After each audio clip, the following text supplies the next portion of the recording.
کہ جی کہ یہ تو سرکار کے خرچے کے اوپر آپ نے سچویشن روم بنا کے دیا ہوا ہے، عمران خان صاحب کو چارٹ لگے ہوئے ہیں، ڈیوٹیاں لگ رہی ہیں، تم یہ کر لو، تم وہ کر لو، تم وہ ہنیر پھیر دو، تم وہ ہنیر پھیر دو. تو اس کو ختم کریں. وہ ایک قیدی ہے، قیدی کی طرح رہے. تو وہ جو تھے ہارڈ لائنر جو تھے یعنی سسٹم کے اندر، سیاست کے اندر بہت سے لوگ ہیں جو یہ والی بات کیا کرتے تھے. میرا خیال ہے کہ وہ رانا تنویر صاحب بھی یہ والی بات کیا کرتے تھے، مرید کے والے جو ہیں. میرا خیال ہے، مجھے کسی نے یہ والی بات بتائی تھی، اور ہمارے جاوید لطیف صاحب بھی یہ والی بات کیا کرتے تھے کہ یہ سہولتیں ریاست کی طرف سے کیوں؟ مطلب وہ ریاست کا لحاظ نہیں کرتا، وہ حکومت کا لحاظ نہیں کرتا، اور آپ جو ہیں وہ ایک پل کے لیے وہ ریاست کو، حکومت کو، اسٹیبلشمنٹ کو، اپنے سیاسی حریفوں کو ایک منٹ کی مہلت دینے کے لیے تیار نہیں ہے. ہر وقت وہ ٹارگٹ کر کے رکھتا ہے. اور آپ لوگ جناب کے بکرے پاڑے جا رہے ہیں، ان کو سائیکلیں پہنچائی جا رہی ہیں، اور ان کو ایک پورا کہ جناب یہ اب علوی صاحب چلے جائیں، اب فلانے صاحب چلے جائیں، اور عمران خان صاحب بیٹھ کے پولیٹیکل اسٹریٹجی بنا رہے ہوں. انہوں نے کہا یہ کہاں پہ ہوتا ہے، یہ کون سی دنیا کی جیل میں ہوتا ہے؟ تو اس پر جو جواب ملا کرتا تھا وہ کہ جی کہ وہ تو قیدی کے تو ایک حقوق ہوتے ہیں، آئین پاکستان میں چل رہا ہے، قانون کی حکمرانی ہے، یہ والی بات ہوتی تھی. لیکن آئین اور قانون کی حکمرانی جو تھی وہ بادل ناخواستہ وہ دیکھنی پڑتی تھی، کیونکہ پاکستان کی ایک ہائی کورٹ، اسلام آباد ہائی کورٹ جو تھی، وہ مسلسل عمران خان صاحب کی سہولت کاری کر رہی تھی. یعنی وہ اسلام آباد ہائی کورٹ جس کو خواجہ سلمان رفیق صاحب اور خواجہ ان کے جو بھائی ہیں خواجہ سعد رفیق صاحب، ان دونوں کی جو اللیگل یا ایک وہ کہیں گے کہ ایک جھوٹے سے ریفرنس میں مسلسل گرفتاری نہیں چھپ رہی تھی. جس اسلام آباد ہائی کورٹ کو عمران خان صاحب کے دور میں ہونے والی قانونی چیرہ دستیوں کے اوپر کوئی ٹینشن نہیں ہوتی تھی، بلکہ خواجہ سعد رفیق صاحب کا اور سلمان رفیق صاحب کا یہ جو تھے نا اپنے جج، جو اس وقت سینئر ترین جج ہیں اسلام آباد ہائی کورٹ کے، وہ مذاق کیا نہیں صاحب، وہ مذاق اڑایا کرتے تھے. مطلب ٹھٹھا لگانے کا ججوں کا سٹائل ہوتا ہے. بعض نا جو ہمارے ہوتے نہیں وہ لونڈے لپاڑے جج یہ ہو جاتے ہیں، بعض اوقات بھرتی ہو جاتے ہیں، تو ان کا ایٹیچیوڈ وہی ہوتا ہے. اور چونکہ وہ ڈھونڈ کے تلاش کر کے باجوہ صاحب، فیض صاحب، اور اس سے پہلے رحیم شریف صاحب، یہ پروجیکٹ عمران خان صاحب یا پروجیکٹ عمران خان کی پہرےداری کے لیے، ان کی نگہبانی کے لیے، اس کی نگرانی کے لیے، اس کی آبیاری کے لیے یہ سارا جو بندوبست فیلڈنگ لگائی گئی تھی، یہ اس کے ثمرات تھے. اور اسلام آباد ہائی کورٹ ایک سیکنڈ کے لیے کمپرومائز کرنے کے لیے تیار نہیں تھی عمران خان صاحب کے کسی بھی حق کے اوپر. تو اس وقت اس وجہ سے عمران خان صاحب ہر سہولت اور اندر بیٹھ کے وہ جو تھے کہ ای کی تئی پھیری جا رہے تھے.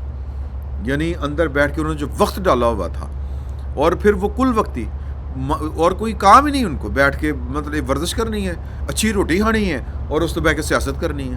اب وہ قانون وکلا آ رہے ہیں، وہ بھی سیاست، فیملی آ رہی ہے، وہ بھی سیاست، اور پھر سیاسی جو رہنما ہیں ان کے وہ آ رہے ہیں، وہ بھی سیاست. تو عمران خان صاحب جو تھے وہ جیل میں جب سے گئے ہیں، ان کو اسلام آباد ہائی کورٹ نے پورے کا پورا موقع فراہم کیا ہوا تھا، ایک انوائرمنٹ بنا کے دیا ہوا تھا، ایک سچویشن روم بنا کے دیا ہوا تھا.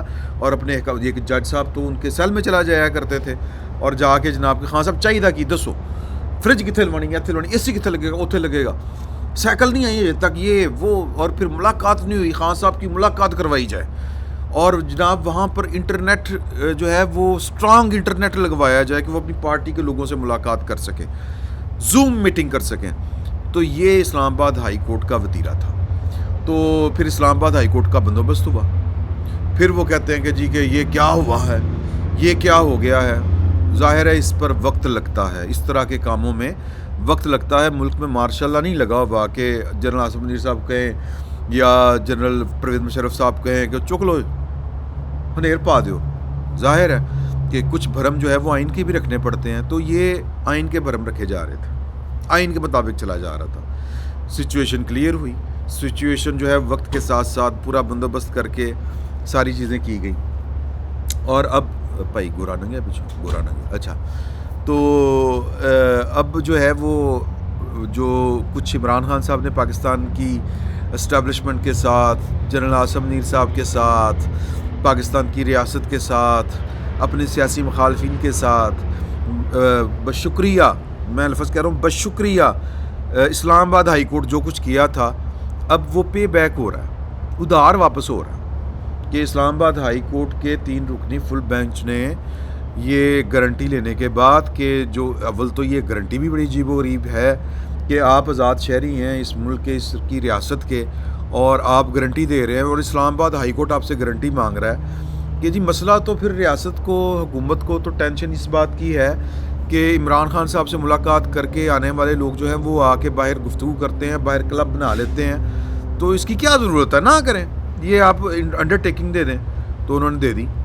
اب اس انڈر ٹیکنگ کے باوجود حکومت کہتی ہے کہ جناب ٹھٹھو، ٹھیک ہے جی۔ ایک تو یہ بات ہے کہ یہ عمران خان صاحب کو جو کچھ انہوں نے کیا، اور پھر عمران خان صاحب نے، ایک ہوتا ہے سیاسی حریف، ایک ہوتی ہے ملک کی کا مستقبل اور ملک کے مفادات داؤ کے اوپر آپ لگا دیں۔ اس کی مثال اگر آپ یہ لیں کہ جب ایس سی او ہو رہی تھی اسلام آباد میں تو عمران خان صاحب باز آ رہے تھے، پھر ملاقاتیں بند کی گئیں۔ اب جو ہے عمران خان صاحب وہ ان سے ملاقاتیں کیوں بند کروائی جا رہی ہیں؟ ایک تو میں نے کہا پے بیک، دوسرا یہ کہ وہ عید کو رہ گئے ہیں 5-6 دن، عید کے بعد ان کو وقت پڑا ہوا ہے، میں نے جناب تحریک چلانی ہے۔ تحریک کیوں چلانی ہے؟ میں نے جیل سے باہر آنا ہے، میں نے وزیر اعظم بننا ہے۔ اس کے علاوہ عمران خان صاحب، یعنی کہ میں نے اپنے گلے کو پھندے سے بچانا ہے، اپنے فیوچر کو بچانا ہے، میرا حشر جو ہے وہ جنرل فیض حمید کے ساتھ نہ ہو۔ تو ان حالات میں وہ یہی سوچ رہے ہیں۔ اور ملک کے حالات کیا ہیں؟ میں نے پہلے بھی کہا تھا کہ بعض اوقات یہ ہوتا ہے کہ آپ اپنی منزل پر پہنچنے کے لیے آپ کو اپنی منزل کو فراموش کرنا پڑتا ہے۔ بعض اوقات آپ کو کسی چیز کے اوپر فوکس کرنے کے لیے اس سے ڈی فوکس ہونا پڑتا ہے، پھر جا کے معاملات حل ہوتے ہیں۔ اس کی مثال یہ ہے کہ اگر عمران خان صاحب نے پاکستان کے مفادات، پاکستان کی ریاست کے مفادات کے اوپر حملے نہ کیے ہوتے، جو نیشنل ایشوز ہیں اس کے اوپر کوآپریٹ کیا ہوتا، تعاون کیا ہوتا، مثال کے طور کے اوپر اگر کہیں پر ان کی گواہی کی ضرورت ہوتی، عمران خان صاحب نے تو پاکستان کے خلاف گواہیاں دی ہیں۔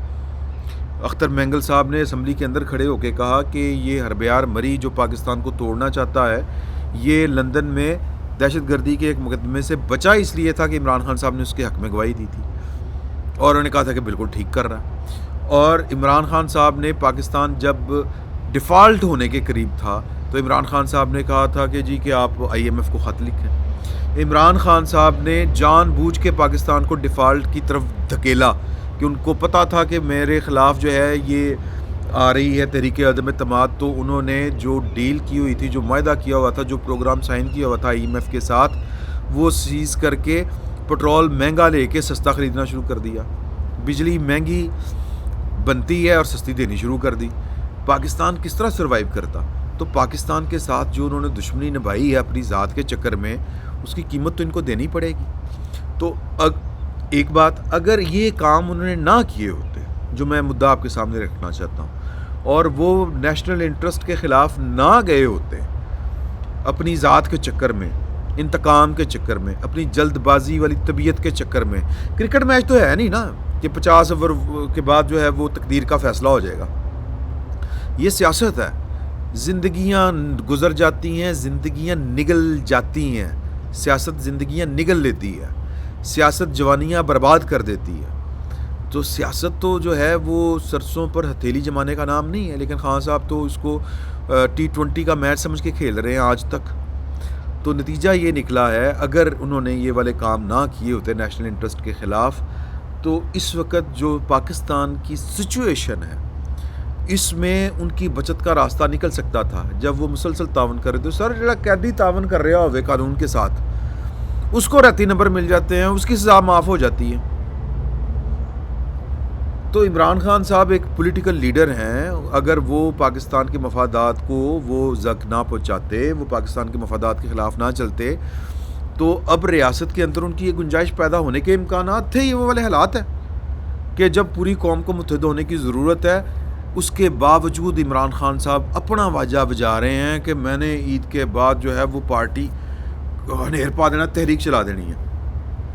تو اس لیے عمران خان صاحب سے ملاقات جو ہے وہ سپریم کورٹ بھی آرڈر دے گا تو جو اسٹیک ہولڈرز ہیں وہ شاید اول تو اس طرح کا آرڈر بھی نہ ہو, اس طرح کا رسپانس بھی نہ ہو کہ جی توہین عدالت ہوگی. آج کہا ہے نا عمر ایوب صاحب, شبلی فراز صاحب دوسرے نے کہ جی کہ اب تو دیکھنا توہین عدالت ہوگی. اچھا جی اوکے, عمران خان صاحب خود توہین عدالت کرتے رہے ہیں اور یہ سب سے بڑے دائی تھے کہ جناب لوکل گورنمنٹس کے سپریم کورٹ نے آرڈر دیے, انہوں نے نہیں کرایا الیکشن, ادارے توڑتے.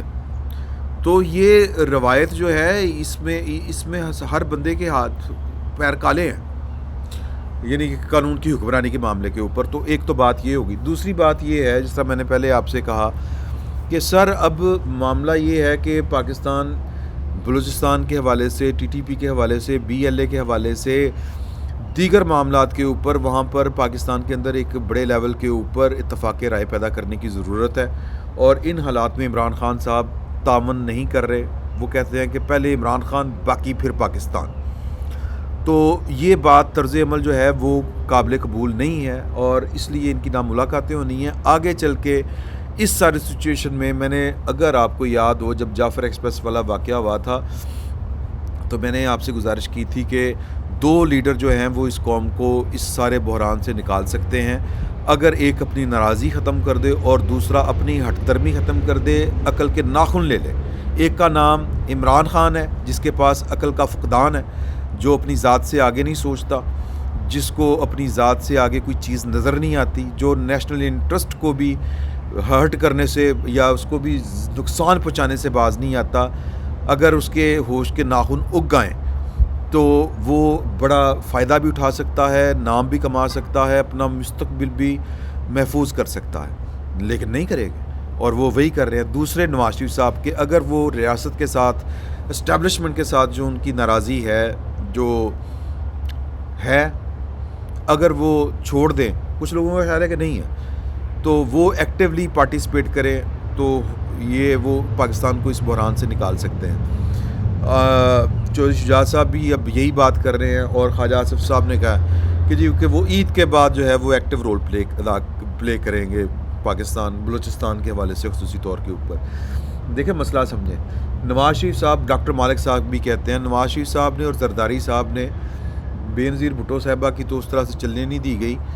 ان لیڈروں نے بڑی کوششیں کی بلوچستان کا مسئلہ حل کرنے کی. بات جہاں کسی مقام کے اوپر پہنچنے لگتی تھی تو ڈاکٹر جو ہیں مالک صاحب وہ کہتے ہیں کہ جی کہ پیچھے سے اسٹیبلشمنٹ جو ہے وہ کام خراب کر دیتی تھی. یہ معاملہ جو ہے, میرا یہ خیال ہے کہ پارلیمنٹ کو اب اپنا آپ دکھانا پڑے گا بلوچستان کے ایشو کے اوپر.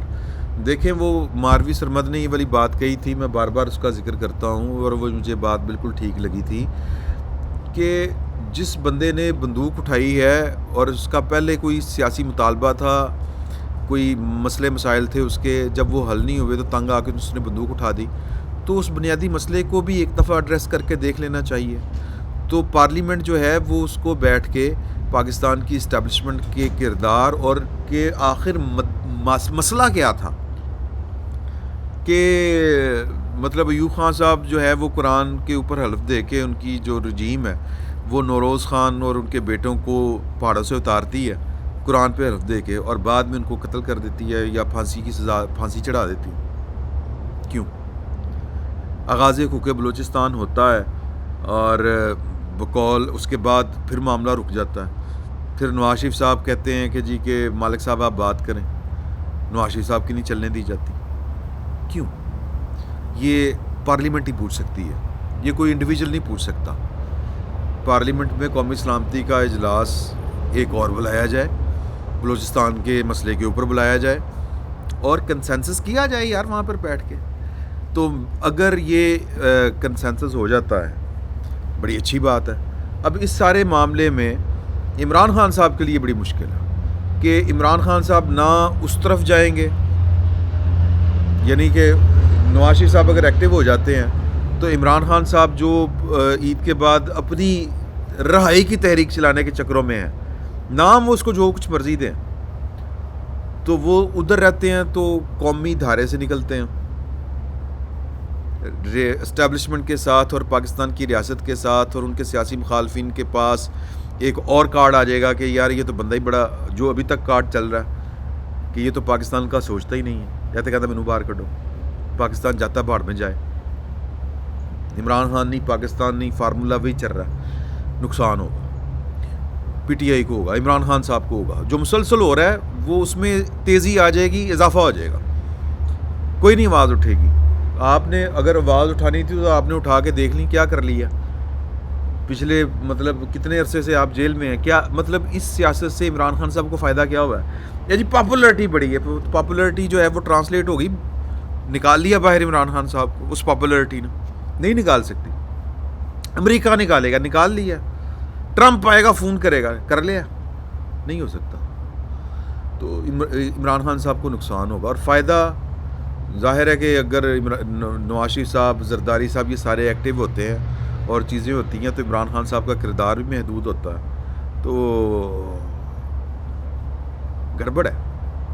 یہ خان صاحب کو سمجھنے کی ضرورت ہے، اگر نہیں سمجھیں گے تو فارغ. دیکھتے ہیں آگے کیا ہوتا ہے. فی الوقت اتنا ہی، بہت بہت شکریہ.